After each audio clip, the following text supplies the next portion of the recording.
Bonjour tout le monde, je me présente, c'est Aden Naïdi, étudiant en 5e année médecine. Et dans cette série de vidéos, je vais essayer de vous expliquer un petit peu les bases d'interprétation d'un ECG normal. Dans cette deuxième partie, on va aborder ensemble la méthode d'enregistrement d'un ECG, c'est-à-dire les conditions, le matériel et la technique d'enregistrement. Et on finira par voir quelques notions primordiales avant de commencer l'interprétation proprement dite. Commençons alors par les conditions d'enregistrement. D'une manière simplifiée, le sujet doit être torse nu avec rasage préalable. La position, en général, c'est le décubitus dorsal avec quelques exceptions.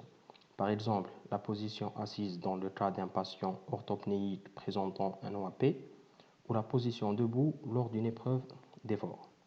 Le sujet doit être également en résolution musculaire complète et la pièce doit être calme et réchauffée. Un dernier conseil, prenez un peu de temps pour expliquer à votre patient l'innocuité totale de l'examen, sinon, en voyant ces électrodes, il pensera qu'il va être électrocuté. En fait, pour enregistrer un ECG, on n'a pas besoin de grand-chose. Il suffit d'avoir un simple appareil ECG muni de 10 électrodes et qui doit être bien évidemment branché au secteur et chargé d'un papier millimétré.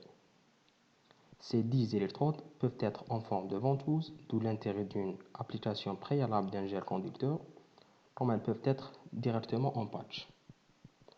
En ce qui concerne la technique d'enregistrement, il faut tout d'abord savoir que les 10 électrodes qu'on a sont divisées en deux groupes. Des électrodes qu'on place au niveau des 4 membres, appelées électrodes périphériques et qui sont en nombre de 4, et des électrodes qu'on place sur le précordium, appelées électrodes précordiales et qui sont en nombre de 6.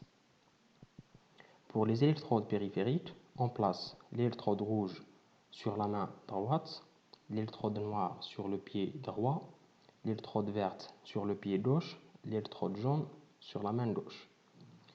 Il y en a plusieurs mémotechniques pour apprendre cet emplacement. Je cite par exemple route nationale vers Gigel. Voilà, route nationale vers Gigel. Les gens de Gigel, manifestez-vous dans les commentaires. Ces électrodes périphériques vont explorer le cœur sur un plan frontal et on aura par conséquent 6 dérivations périphériques, dont 3 sont bipolaires et 3 autres sont unipolaires.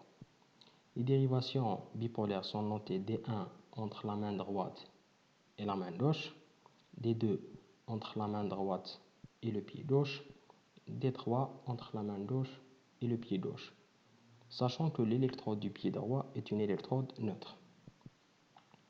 Pour les dérivations unipolaires, on a AVR entre le cœur et la main droite, AVL entre le cœur et la main gauche, AVF entre le cœur et le pied gauche.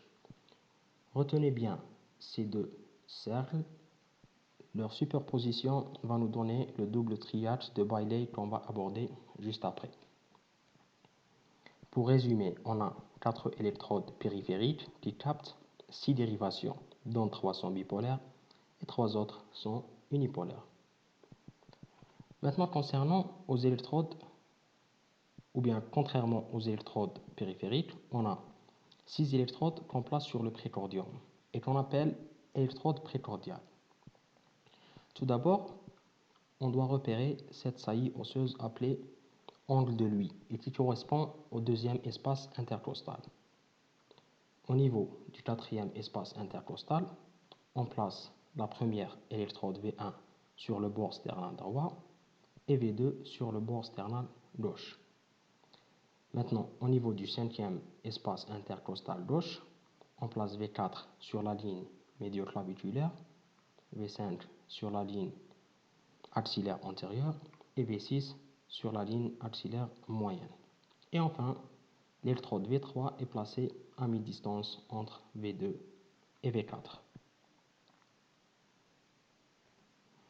Ces 6 électrodes précordiales vont explorer le cœur sur un plan horizontal.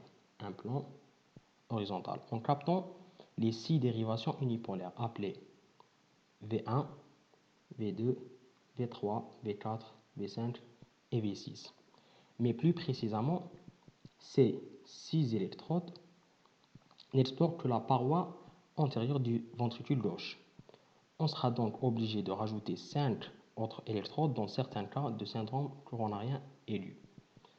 3 pour explorer la paroi postérieure qui sont V7, V8 et V9.